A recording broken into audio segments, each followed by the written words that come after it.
The best travel itinerary for Sydney. Sydney is one of the best travel destinations and is also one of the top cities to visit in the world. Here is a recommended itinerary for Sydney. Day 1. To begin your itinerary in Sydney, we'll begin by taking a walking tour of the eastern side of the central business district to see the sights.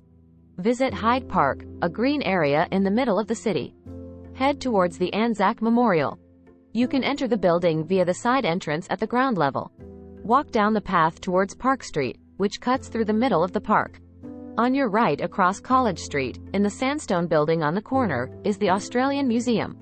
This museum, which focuses on natural history, is worth a visit in its own right if you have more time in Sydney and will take a couple of hours to explore. Enter St. Mary's Cathedral, which is the largest cathedral in Australia, via the main stairs off the plaza, and have a look around. Head north until you reach Macquarie Street at the north end of Hyde Park, which runs down the eastern side of the CBD. The first building you will come to is the Hyde Park Barracks, which was built in 1817 and was the principal male convict barracks in New South Wales until 1848. Exit back onto Macquarie Street, and continue walking down the street on your right. You will come to a historic building with a large iron fence in front of it. This is the New South Wales Parliament House, the home of the state legislature. One building further on is the State Library of New South Wales, the main library for New South Wales. Head across the road and into the Royal Botanic Gardens, one of 3 botanic gardens in the Greater Sydney area. The gardens contain a tropical glasshouse, a herbarium and other interesting areas. Walk up and around to the Sydney Opera House, located on Bennelong Point.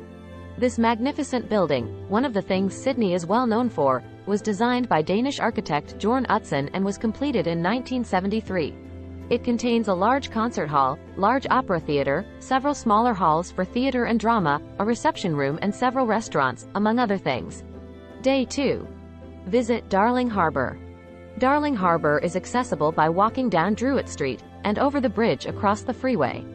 There's lots to see and do at Darling Harbour.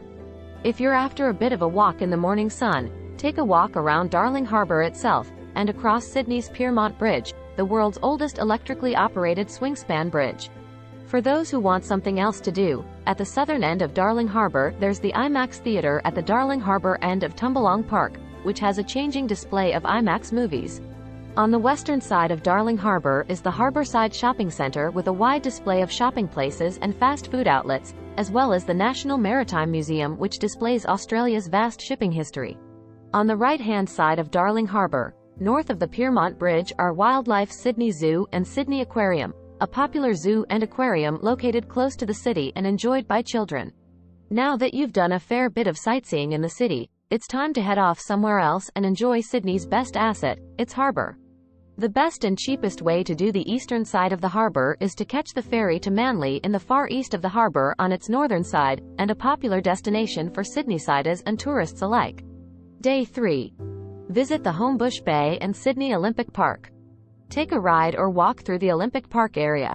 Once the home of the State Abattoir, a brickworks, numerous factories and a rubbish dump, the area was spectacularly rehabilitated for the 2000 Summer Olympic Games, and remains a sporting precinct as well as now home to offices and homes. The main thoroughfare in the Sydney Olympic Park area is Olympic Boulevard. Many of the main sporting arenas in Sydney are now found along here, dominated by ANZ Stadium, where tours are available, the Kudos Bank Arena and the Aquatic Centre. Around the edge of the sporting precincts can be found other places to explore, such as the Brick Pit Walk, home of the endangered green and gold bell frog, or the Sydney 2000 Olympic Cauldron, which has been preserved as a fountain. Now you know all the best places to visit in Sydney. Enjoy your time in Sydney. Thanks for watching.